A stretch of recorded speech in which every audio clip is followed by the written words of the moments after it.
Yo, welcome back, kembali lagi di channel Atowa Hayato. Bagaimana kabar nakama sekalian? Semoga selalu baik-baik saja. Yosa, setelah minggu lalu libur, akhirnya chapter 1135 akan segera rilis. Dan di sini Mimin sudah mendapatkan beberapa poin penting spoilernya. Oke lah, tanpa basa-basi lagi, langsung aja kita masuk ke pembahasannya. Judul chapternya adalah Cangkir Persahabatan. Judul ini menunjukkan tentang salah satu scene dalam chapter ini, yang mana para raksasa dan kru topi jerami saling berbagi cangkir persahabatan.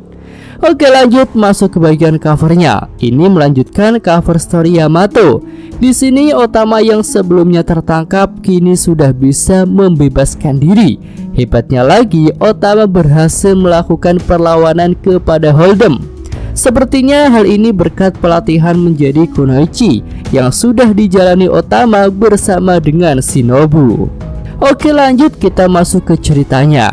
Di sini ada sebuah konfirmasi mengenai burung hantu besar yang ada di perpustakaan burung hantu. Namanya adalah Biblo, dan burung hantu ini ternyata punya kemampuan buah iblis. Entah apa namanya, di sini belum terungkap. Yang jelas kemampuannya adalah bisa merubah objek menjadi ukuran yang lebih besar. Kemampuan itu sudah kita lihat pada chapter lalu ya, di mana buku kecil yang dibawa oleh Robin tiba-tiba berubah menjadi besar. Oke, lanjut masuk pada poin kedua. Di sini menunjukkan anak raksasa Kolon sampai di sekolah Walrus. Namun anak-anak lain di sekolah itu ternyata tidak terlalu menyukai Kolon.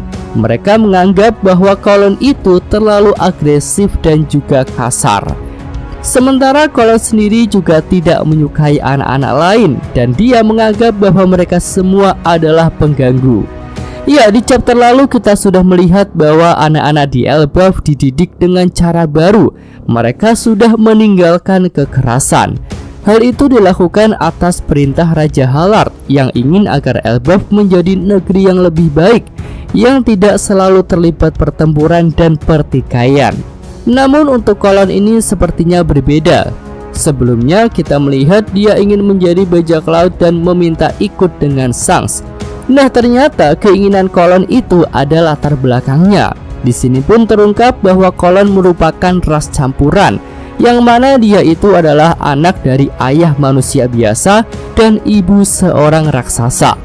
Ibu Kolon adalah Ripley, raksasa wanita yang sudah kita lihat pada chapter sebelumnya.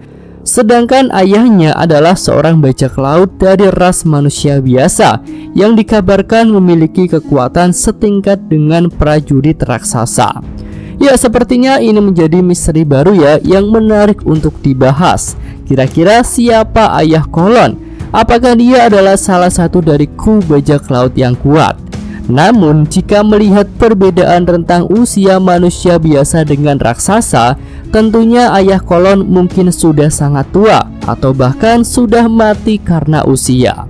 Oke, lanjut di poin ketiga kita melihat Robin, Franky, Brook, dan Jinbe sudah berganti kostum.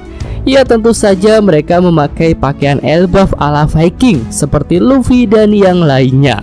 Kemudian pada momen ini Franky berbincang dengan Saul mengenai pohon Adam.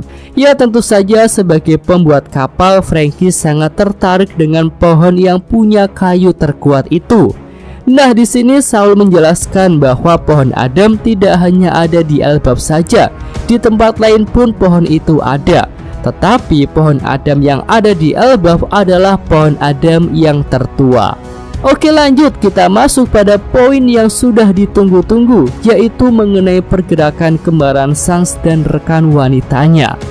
Ya, setelah muncul di chapter lalu, kini mereka sudah mulai bergerak. Keduanya pun bertemu dengan raksasa penjaga.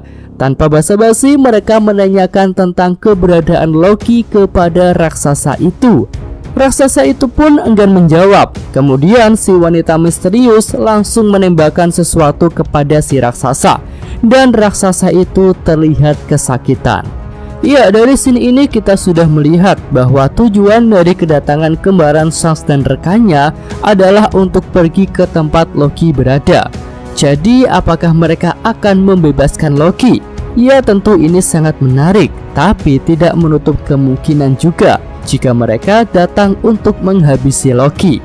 Mengingat mereka adalah agen pemerintah dunia, dan Loki sendiri punya harga buronan yang cukup tinggi, yaitu senilai 2,6 miliar beri. Namun sepertinya cerita akan lebih menarik sih jika ternyata mereka datang untuk membebaskan Loki agar bisa memulai pertempuran besar di Elbaf.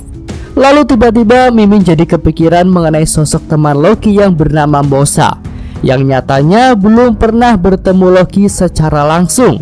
Nah, bagaimana jika wanita yang bersama dengan kembaran Sans itu ternyata adalah Mosa dan dia datang untuk membebaskan Loki? Wah, tampaknya cerita di Elbaf ini akan mulai memanas dan konflik pun akan mulai bermunculan. Oke, lanjut di poin berikutnya kita masuk pada pesta penyambutan kru topi jerami yang akhirnya bisa digelar setelah prosesi reunian Robin dengan Saul. Di pesta ini juga ada momen berbagi cangkir persahabatan antara para raksasa dengan kru topi jerami. Para raksasa mengungkapkan rasa terima kasih yang besar kepada kru topi jerami yang sudah menolong mereka di masa lalu.